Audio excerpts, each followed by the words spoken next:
normalement, nous sommes ici pour fêter le 12e, je crois, prix Papier Niclé. Tiens, mets-nous la liste, voilà, elle est là.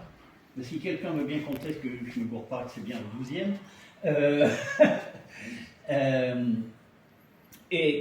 Aussi, pour en profiter, pour faire une petite fête autour de la revue, comme nous faisons 4 fois par an, chaque fois que sort un de nos numéros. Et évidemment, le numéro de décembre n'est pas sorti, puisque dedans, il y aura une page sur le prix qu'on décerne maintenant. Donc, évidemment, vous ne pouvez pas anticiper. Il est de toute façon qu'en maquette pour le moment. Juste quelques mots. Cette année, alors je vous explique comment ça se passe. On répertorie, autant que faire se peut, tous les titres de livres, hors série de revues, qui sont sur notre champ d'investigation. Alors je rappelle que nous travaillons à la fois sur tout ce qui est du dessin imprimé sur du papier, c'est-à-dire la bande dessinée, l'illustration, le dessin de presse, installez-vous, l'affiche à publicité, l'imagerie populaire et le dessin de presse. Donc, ça fait quand même chaque fois pas loin d'une centaine d'ouvrages que l'on repère. On en oublie quelques-uns chaque fois, parce qu'il y a encore des éditeurs qui n'ont pas compris qu'on décernait ce prix, qui nous oublient de nous l'envoyer ou même de nous signaler l'existence. Et dans cette liste qui est communiquée à l'ensemble des gens de ce qu'on appelle la liste Papier Niclé. Alors la liste Papier Niclé, vous pouvez d'ailleurs vous y inscrire si vous voulez, c'est tous les membres de l'association CIP qui portent Papier Niclé, tous ceux qui collaborent ou qui ont collaboré à la revue, tous nos correspondants à l'étranger, plus un certain nombre de gens qui viennent très régulièrement aux réunions ou nous donner un coup de main comme ce soir, mais qui n'écrivent pas dans la revue, ne font rien de spécial, simplement par sympathie. Ça fait à peu près entre 150 et 200 personnes quand même. Donc tous ces gens-là reçoivent cette liste. Et je leur demande de me mettre, je garde celui-là, j'enlève celui-là, je garde celui-là, j'enlève celui-là, qu'on fasse un espèce de tri. Et tous les livres qui ont plus que de moins, on les garde dans une première liste. Alors cette première liste, ensuite je la soumets à ceux qui se sont portés volontaires, de toujours dans cette équipe de 150 ou 200 personnes, pour être membre du jury cette année. Alors je vais en oublier certainement, mais cette année il y avait Stéphane Grosbeau qui est ici, il y avait Nathalie Château-Vigneron qui est là, il y avait Florian Luby qui doit être certainement à Blois aujourd'hui, il y avait Philippe Morin qui est à Blois, il y avait moi, il y avait Gilles Ratier qui doit être aussi à Blois parce qu'il habite pas excessivement loin, et il y avait Rachel Ardouin qui a eu un petit problème en cours de route, mais enfin qui était dans le jury, et Julie Demange qui est une chercheuse très brillante, voilà, mais qui ne peut pas être là en ce moment parce qu'elle est enceinte et elle a des petits problèmes en ce moment qui nécessitaient son hospitalisation. Je pense à elle d'ailleurs. Donc, ces gens-là ont fait un premier tour de vote, d'où il est sorti la liste qu'on va vous montrer, et entre lesquelles il y a eu un deuxième tour qui a donné le vainqueur. Alors, tu nous passes les... Alors, ordinairement, j'apporte tous les bouquins, et cette année, sentant que j'allais être stressé par la circulation autour de ça, j'ai oublié les bouquins. Mais c'est pas grave, puisque Stéphane les a reproduit toute leur couverture. Alors, ça, c'est le premier, c'est toi qui en parles. Oui, rapidement. Alors là, on a une œuvre qui est sortie à la 5e couche, qui est signée par Philippe Capard. Philippe Capard est quelqu'un qui anime à Bruxelles la Kryptonie, qui s'occupe actuellement aussi du Blue Book, de petits livres. Il est avec Nicolas Finet, qui a travaillé longtemps pour le Festival d'Angoulême, qui s'est séparé de l'équipe de 9e Art Plus. Et on a un bel hommage à Alain de Saint-Augan, puisqu'à une époque, on avait les Alfred de la BD qui étaient réunis, et c'était le nom du petit pingouin de Zilliepus. Voilà, donc on a une jolie petite iconographie autour de ce classique du patrimoine de la bande dessinée. Et on a un livre un peu polémiste et polémique sur l'histoire du festival. Donc c'est intéressant puisque le livre est doublé c'est sourcé. Hein. C'est effectivement, en 2 mots, la problématique, c'est il était une fois, vous voyez, un célèbre événement, et c'est la complexité des partenariats entre effectivement la mairie, une association de bénévoles, un festival qui prend de l'ampleur et une société commerciale qui, à un moment donné, va travailler au développement avec l'articulation aussi avec le musée de la bande dessinée. Donc tout ça finalement crée une alchimie qui est très complexe et nos 2 auteurs essayent de démêler. Alors, est-ce qu'il y a du parti pris ou pas? L'avantage, c'est qu'ils sont Nicolas Finet a fait partie du système et Philippe Capard, lui, est plutôt extérieur, donc ils sont assez complémentaires. Et donc c'est un ouvrage qui est intéressant pour comprendre un peu les dessous d'Angoulême. Donc il est complémentaire à l'ouvrage qui a été fait chez PLG, qui est plus un ouvrage de mémoire qui a été fait par Philippe Tomblaine, où là vous avez une belle mémoire, mais c'est vrai que tous ces gros festivals, c'est des enjeux économiques et financiers, des enjeux humains, et vous avez des enjeux de pouvoir. Voilà. Donc cet ouvrage est intéressant. Il sera chroniqué dans notre podcast Papier Nickelé. On a une interview de Philippe Capard qui sortira pour le podcast Papier Nickelé spécial Angoulême au mois de janvier. Voilà. La suite. Alors Jean Solé, le dessin en obsession, c'est donc un travail de Richard Combalo, qui est plutôt quelqu'un qui travaille dans la science-fiction d'habitude, et qui a réuni un certain nombre, enfin c'est pas tout à fait une biographie, c'est un ensemble de, même s'il y a sa biographie à l'intérieur, c'est un ensemble d'essais sur des points particuliers de la revue. Personnellement, j'ai pas mal participé à ce bouquin, mais je trouve que c'est du bon travail, c'est chez PLG, donc chez Philippe Morin, qui est un des animateurs de notre équipe. Et pour rappeler que Solé, qui dès le départ a adoré notre revue, qui la regarde très très fidèlement, qui est un des rares qui la reçoit gratuitement, en échange, il nous a fait une couverture inédite pour notre numéro 50, que l'on réutilise d'ailleurs sur beaucoup de choses. Voilà, sur beaucoup de choses, sur le dans notre communication. Voilà. Qui c'est qui parle de Mazerel? C'est moi encore. Alors, depuis quelques années, on redécouvre vraiment Mazerel, qui est pour moi un des grands phares du dessin de toute période confondue, qui est vraiment un génie de la gravure, et qui est celui qui a vraiment dessiné sans doute le premier roman graphique. Les premiers romans graphiques sont en gravure. Il y a eu tout un travail de réappropriation qui s'est fait chez cet éditeur très iconoclaste qui s'appelle L'Échappée, qui est vraiment un éditeur formidable pour ça. Alors là, c'est une biographie faite par Samuel Desgardins, qui est un spécialiste de Mazerel, et il y a beaucoup d'images dedans qui complètent pour moi tout le travail qui est fait par un autre éditeur aussi très intéressant qui s'appelle Martin de Halleux, qui a réédité beaucoup des œuvres de Mazerel. Alors si vous ne connaissez pas Mazerel, précipitez-vous tout de suite, découvrez Mazerel, c'est un des plus grands. Qui c'est qui parle de Shelton? C'est moi, non? Alors Shelton, moi, je suis content de parler de mon ami Shelton, dont j'ai eu la chance et le malheur d'être le premier traducteur en France.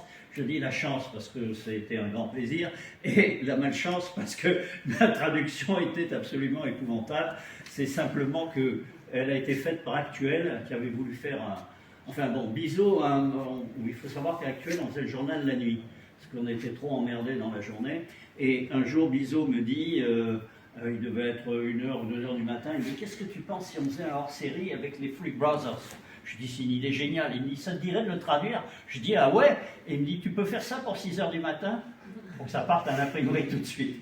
Donc, ça a été un peu à l'arrache. Alors, il vit en France, hein, Shelton, et là, on peut dire, cette biographie a été faite par un collectif de 3 personnes, qui sont Jean-Paul Gavillier, qui est un grand spécialiste de la BD américaine, et qui est enseignant en banlieue bordelaise, Pierre Ponant, qui fait partie de notre équipe et qui est un monsieur dont la culture graphique est absolument monumentale et qui est un collectionneur extraordinaire de ce qui se passe au 19e d'habitude, et Camille de Saint-Gly, qui est plutôt quelqu'un qui apparaît depuis récemment dans le monde, disons, de la critique, et tous les 3 ont fait un travail tout à fait passionnant. On apprend beaucoup de choses sur comment s'est fait l'underground au départ. Bon, moi, je suis vraiment un spécialiste de l'underground, j'ai appris plein de trucs, donc c'est un livre bluffant.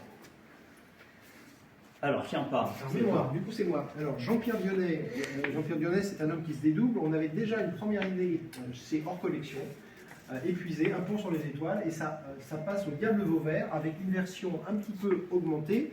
Alors cet ouvrage, vous voyez, c'est marqué avec Christophe Quillien. Christophe est présent, il est aussi là, voilà. Et dire que c'est intéressant, puisqu'en fait c'est quand même une mise en... Les souvenirs de Jean-Pierre Dionnet sont arborescents, complexes, il a fallu ordonner tout ça, donc ils ont travaillé à deux. Donc ça donne effectivement une anthologie sans images, puisque Jean-Pierre voulait faire une anthologie en images, c'est toujours compliqué, vu que ça touche à plein de domaines, de faire un beau livre d'images pour des questions de droit. Donc on a un livre au Diable Vauvert qui est une édition augmentée, qui est assez passionnante, c'est des thématiques, donc on peut choisir ce qu'on a envie de voir, il nous raconte ses voyages, donc il est autant question de cinéma que de bande dessinée, parce que Jean-Pierre Dionnet est quelqu'un qui est vraiment dans l'art du transmédia, il a une vision globale de ce qu'on appelle la culture populaire.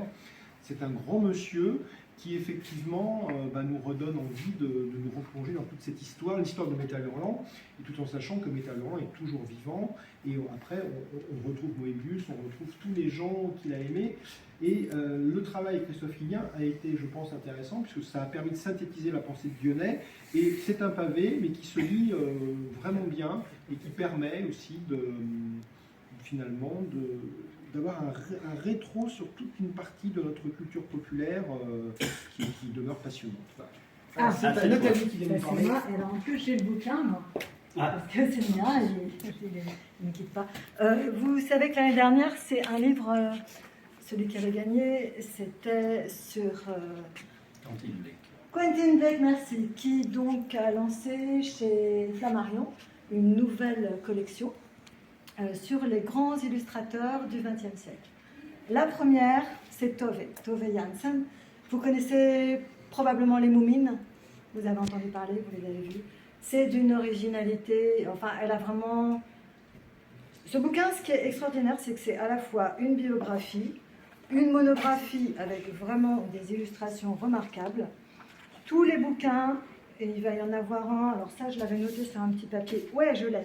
Il va y en avoir un sur Jean de Brunoff, un sur Tommy Ungerer, Béatrix Potter et David McKay. Donc celui-ci est fait par Paul Gravette. Notre correspondant en Angleterre. En plus, notre correspondant en Angleterre. Journaliste, hein journaliste. Oui, oui.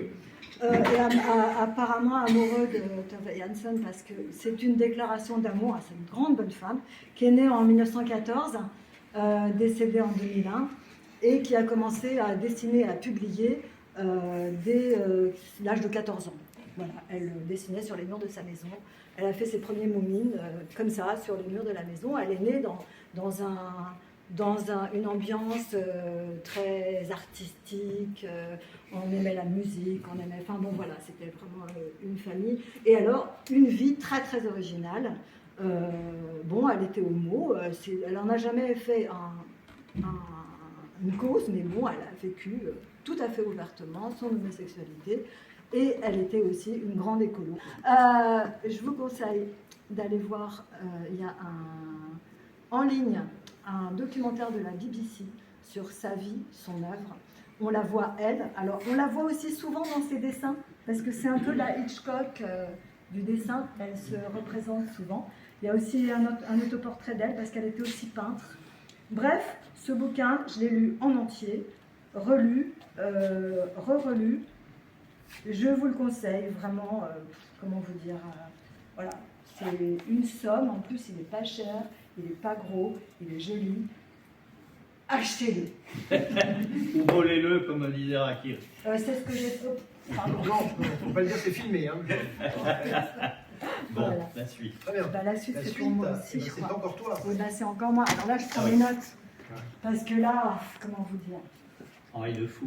Matin, quel bouquin? Si ça dit quelque chose à quelqu'un. Voilà, donc c'est notre ami Gilles Ratier, membre du jury, qui aurait dû le présenter. Parce que lui, il l'a lu en entier, m'a fait une petite note de bas de page, vraiment, enfin, il l'a lu en entier. Là, je prends les notes que Gilles Ratier m'a confiées. Merci à Christian Castelny, qui a consacré une grande partie de sa vie à faire ce livre et à rechercher tout ce qui a eu trait à la création de Pilote. découvrant des pans inconnus qui contextualisent parfaitement la mise en route de ce journal mythique.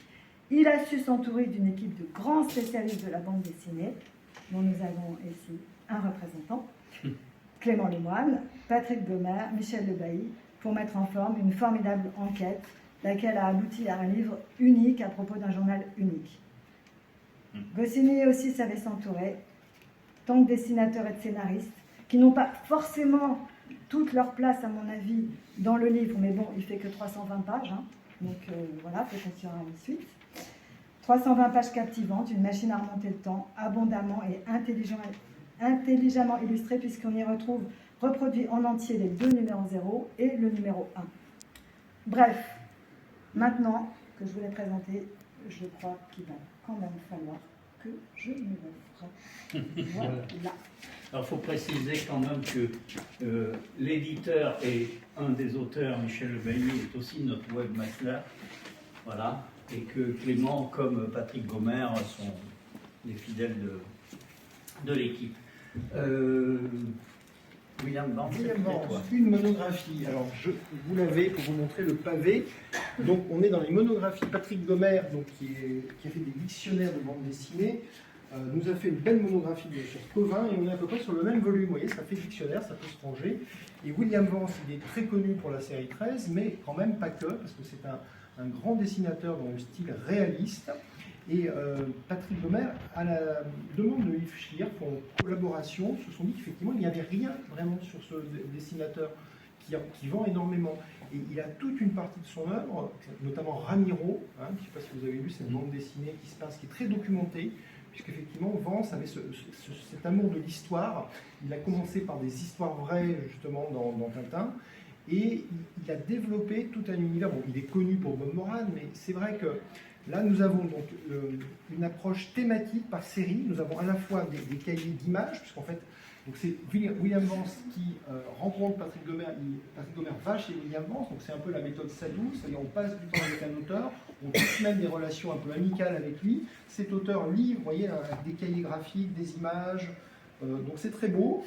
Donc en fait, on a une approche par série. Il est question de Bruno Brasil, Bob Moran. Et moi, notamment, on apprend beaucoup de choses sur la série Ramiro, qui a eu énormément de remises en page. C'est paru, enfin aujourd'hui, ça a été recoupé. Et on voit que William Vance, il a eu vraiment une complicité merveilleuse avec sa femme, Petra, qui lui sert de modèle pour tous ces personnages féminins, un peu femme fatale. Et elle faisait toutes les couleurs de ses albums. Et c'est vrai que c'est un plaisir de relire ça, avec effectivement des petits dessins animaliers devant, des petites choses un peu étonnantes. Vous voyez, dans Ramiro, on voit toute la beauté. Donc c'est un livre qui est un très bel hommage à ce monsieur qui a dû arrêter la bande dessinée suite à un problème aux mains, et qui aujourd'hui est un peu connu pour 13, et heureusement, parallèlement, ressort l'intégrale Ramiro, que je vous invite à acheter avec cette très belle monographie de monsieur Gomer. Voilà. Merci. Très bien, la suite. La suite. Hop. On n'a que 142, hein, rassurez-vous. Alors, du coup, nous sommes au Chili. À toi de jouer. Hop, sur le Chili. Là, c'est moi. Ah bah oui. Alors, Moïse Sasson, c'est notre correspondant au Chili. Et il a publié aussi chez PLG, donc toujours c'est Philippe Morin. Bon, bah, ça fait partie de ces livres très classiques maintenant, qui consistent à raconter l'histoire au sens chronologique de la BD dans un pays. Nous verrons que dans notre sélection, il y en avait deux. Donc celle du Chili, c'est la BD chilienne, dans laquelle il y a vraiment des merveilles. Hein. Il y a vraiment, ce sont des choses qui sont pas connues chez nous et qui mériteraient vraiment que des éditeurs se remuent un peu les fesses pour sortir au moins les grands classiques de tous les pays où la BD a compté. Il faut savoir que pendant très très longtemps, les gens qui connaissaient la BD, c'était la BD franco-belge et la BD américaine. Mais même par exemple la BD anglaise est très très mal connue en France. Donc il y a un travail éditorial à faire là-dessus, et je pense que ça serait bien que le ministère de la Culture aide ses éditeurs à faire ça, et nous pouvons compter évidemment sur Rachida. Donc, après... Alors, la présentation de Gustave Doré. Qui c'est qui en parle? C'est moi encore? Alors, Gustave Doré, c'est le catalogue d'une exposition extraordinaire qui est à Strasbourg. Je crois qu'on peut encore la voir, je ne suis pas sûr. Et donc, c'est un travail très, très collectif qui a été fait sous la houlette de celui qui dirige un peu tout ce qui se passe au niveau image dans la ville de Strasbourg. Il faut savoir que la ville de Strasbourg a décidé que l'image serait vraiment une des politiques principales de la ville. Et c'est un peu normal que beaucoup de choses se passent dans l'Est, puisque Épinal a décidé exactement la même chose. C'est que c'est quand même là que sont apparues les premières imageries, les premiers imagiers, les plus anciennes gravures que l'on a, c'est là. Et donc, il y a une espèce de continuation de la tradition de l'image populaire dans ces villes-là. Alors bon, sur Gustave Doré, on croit tout savoir.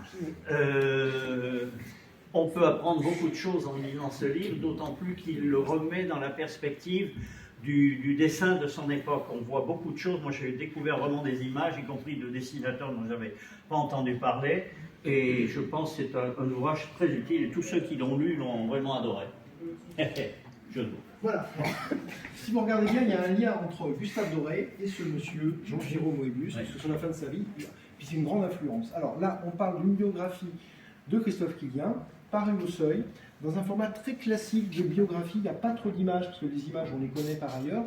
Donc Christophe a fait un gros travail d'interview avec des gens qui ont vraiment côtoyé Jodorowsky. Il a fait un travail aussi de répertorier les différents Jodorowsky-Moebius. Il n'y a pas Jodorowsky dedans. Jodorowsky n'a pas trop parlé. Mais globalement, on a aussi tout un travail d'archivage et de recension de là où Jean Giraud a donné des interviews. Et donc, on a une très très belle biographie qui permet d'aller. Voilà, le livre qui se présente de la façon suivante. Vous avez quand même à la fin un petit cahier photo qui est intéressant. Où vous voyez la vie de Jean Giraud, ses rapports avec ses amis, Mézières, Druyet, ces deux familles, Jean Giraud déguisé en Arzac. Enfin, c'est intéressant parce que ça remet en contexte, finalement, ce monsieur qui a toujours travaillé dans la dualité et sur la fin la non-dualité, parce que c'est quelqu'un, et on le voit bien à travers son parcours, c'est un chercheur, quelque part. Et c'est un chercheur qui a trouvé aussi une voie d'expression dans le dessin, et on a là peut-être une biographie qui manquait, puisqu'on avait des entretiens de Moebius avec Sadoul, une biographie faite par Moebius, retraduite par quelqu'un qui était... Bon voilà, donc là on a vraiment, sur Jean Giraud, moi j'ai appris des choses.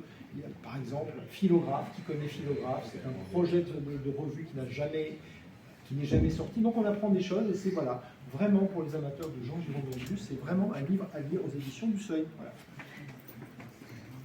Suivant, Madame Gus Boffa. Alors Gus Boffa, je crois que c'est moi. Hein. Alors Gus Boffa, comme vous savez, ce que je disais de Mazerel tout à l'heure, on peut le dire de Boffa, c'est un des géants du dessin qui, grâce à sa nièce, a été un peu remis dans l'actualité, puisqu'elle réédite pratiquement un par un toutes ses œuvres.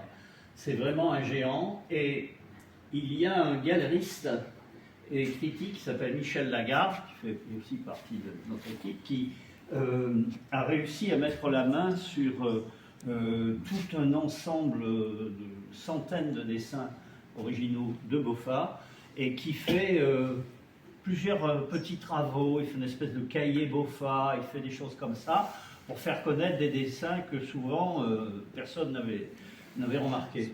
Et il en a profité pour faire ce bouquin. Là aussi, c'est un travail collectif qui est placé sous la houlette de Jean-Baptiste Delzant, grand spécialiste aussi de Boffa, et plein de gens ont donné des points de vue sur tel ou tel aspect de l'œuvre de ce géant. Moi, personnellement, j'ai parlé là-dedans de La Charrette Charry. Pour ceux qui connaissent que L'assiette au beurre ou Le Rire, La Charrette Charry était un génial revue autour des années 20 qui a connu 23 ou 24 numéros, je ne sais plus. Et chaque numéro était fait par un dessinateur, et Boffa avait fait Le Cirque. Et après, il a fait ce livre qui s'appelle Le Cirque, où il a changé des dessins, il a refait les dessins. La comparaison des deux versions était vraiment passionnante. C'est encore moi? Oui. Alors, Morvandiau. Alors, Morvandiau, c'est un dessinateur, ce n'est pas un critique. Et là, il s'est livré à un travail assez colossal. sur ce qu'il appelle la BD la contrebande, c'est-à-dire la BD alternative, en se bornant à celle qui est dans notre pays, enfin qui est francophone. Et il en a fait une analyse extrêmement pointue, travaillée, réfléchie, philosophique. C'est, comment dire, ça tranche par rapport aux livres des autres livres dont on vient de parler, qui ont un côté biographique. Dans la biographie, on fait de l'information. Lui, là, vraiment, il fait de l'analyse. Et dans les analyses qui paraissent en ce moment sur la bande dessinée, il y a beaucoup d'analyses qui viennent du monde universitaire, donc qui sont, on va le dire, pas toujours lisibles.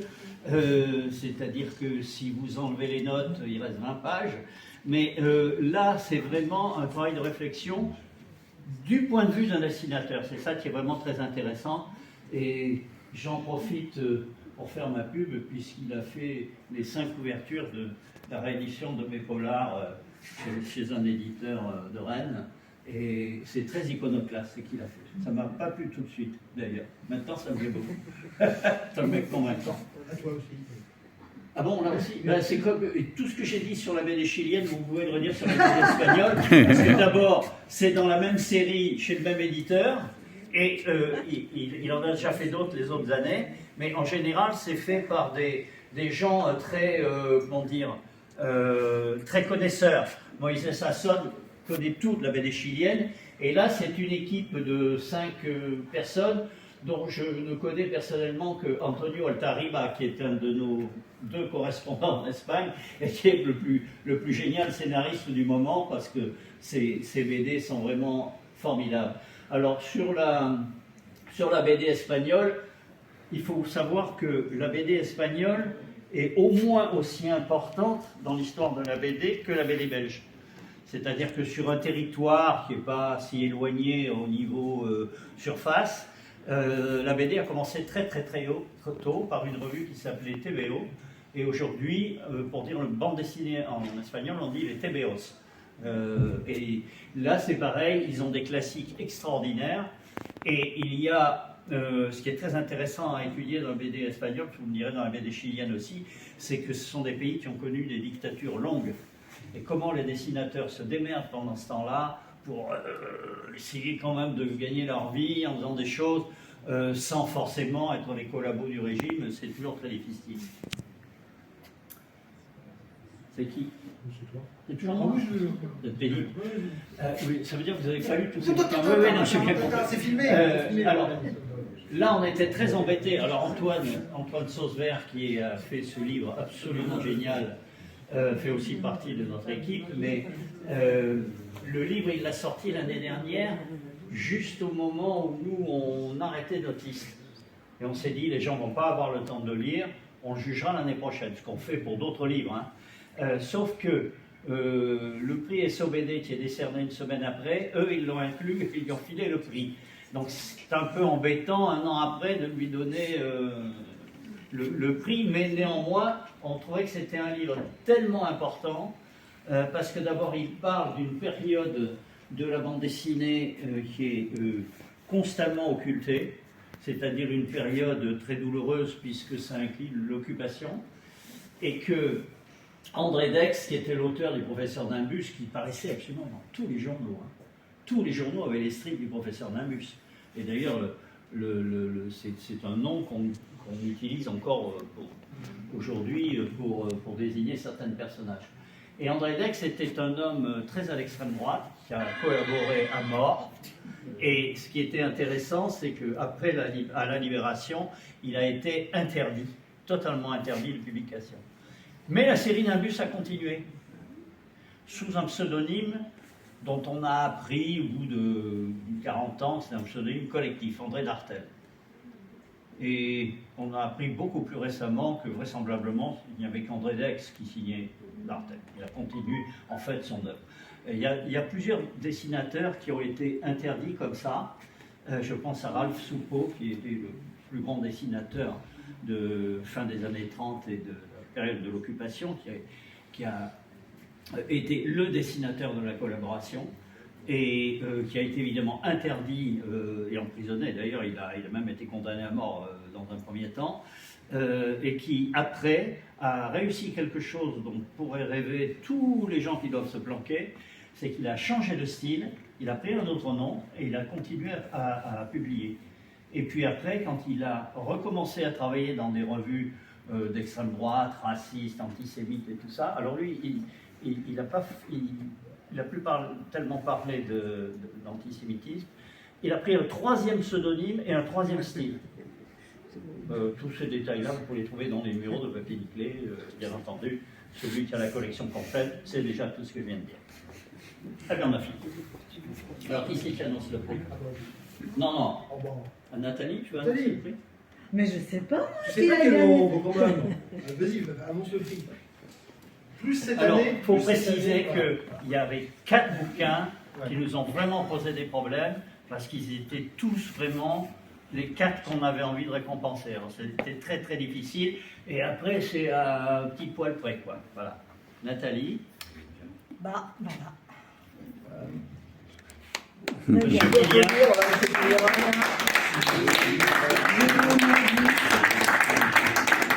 Bravo. On précise que les avons été pour ce livre, mais aussi pour l'ensemble de ces 2 livres sortis cette année quand même, parce qu'on ne veut pas oublier la biographie de Dieu.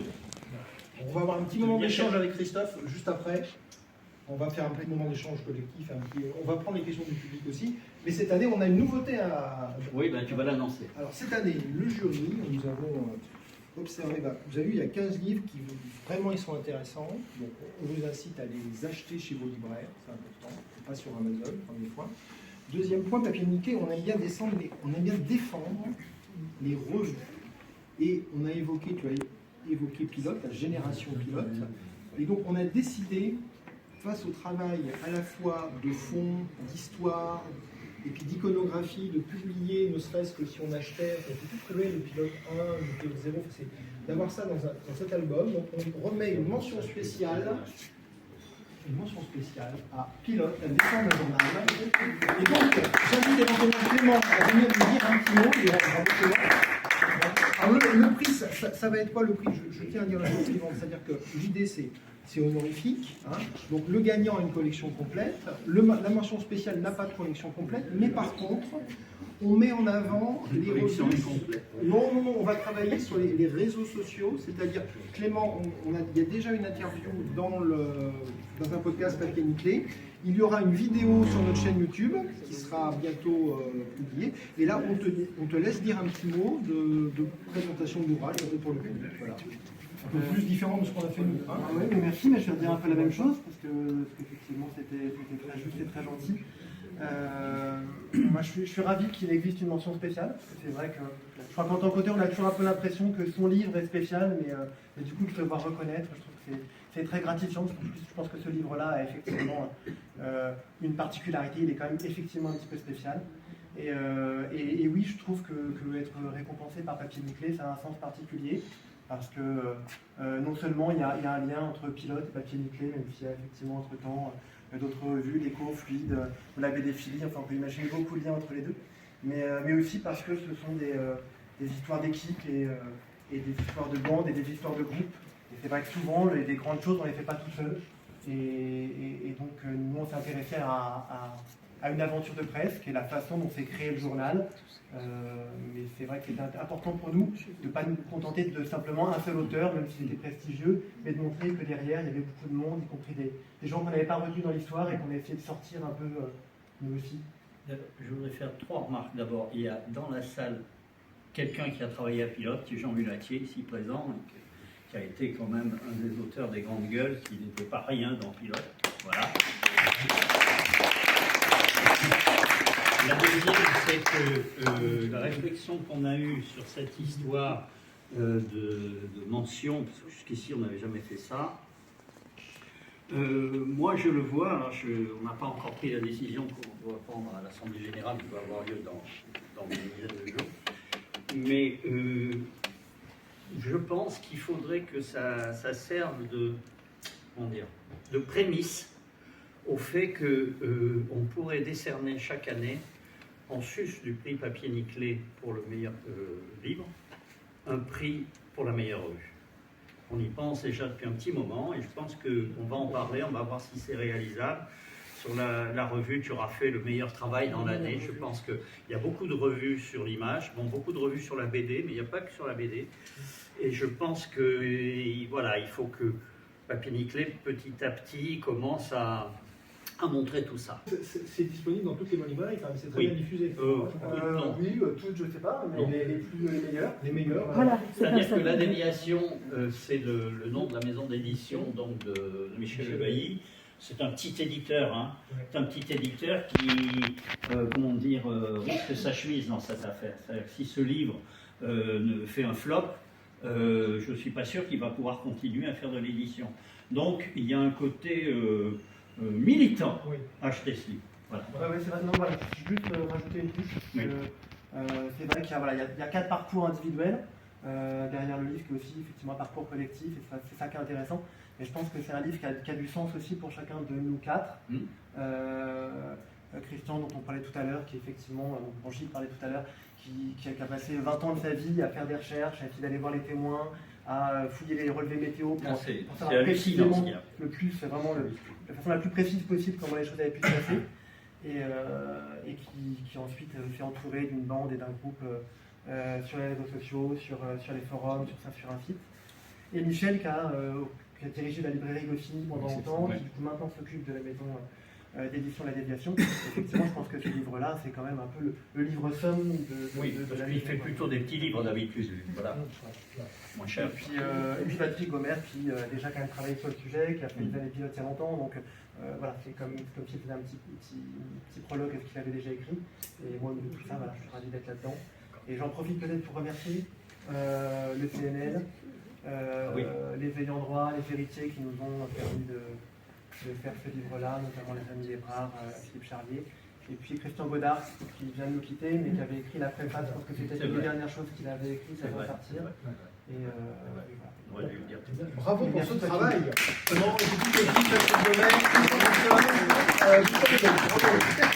Est-ce qu'on a parlé du livre écrit par Christian Castelny, c'est Oui. bien son nom, hein, c'est Oui. ça, et qui s'appelle Goscinny et la brasserie des copains, Ouais. qui est un petit livre, mais très révélateur de ce qui s'est formidable. passé à cette époque-là, et de la façon dont Goscinny, que j'ai connu avant, puisque je l'ai connu quand j'avais 14 ans, a basculé complètement de cette espèce d'amabilité qu'il avait systématiquement, de grande correction à l'égard des jeunes qu'on était. Il nous voyait systématiquement, Ricor et moi, et d'autres jeunes dessinateurs auxquels il était très très ouvert. Et puis d'un seul coup, après cette contestation qui a été faite de lui par toute une équipe à laquelle participaient, hélas, Mandrika qui l'a regretté aussi, et quelques Moebius. autres, Moebius en plus, qui fait que ça n'a jamais facilité les relations entre eux par la suite, entre Jean Giraud et Goscinny. Mais ça a expliqué aussi pourquoi Goscinny est devenu un peu plus crispé après les années, cette année de mai 68. Parce qu'il a été contesté par ses propres dessinateurs qui estimaient qu'il pouvait aller encore plus loin dans la révolution que constituait Pilote. Voilà, merci pour ce témoignage.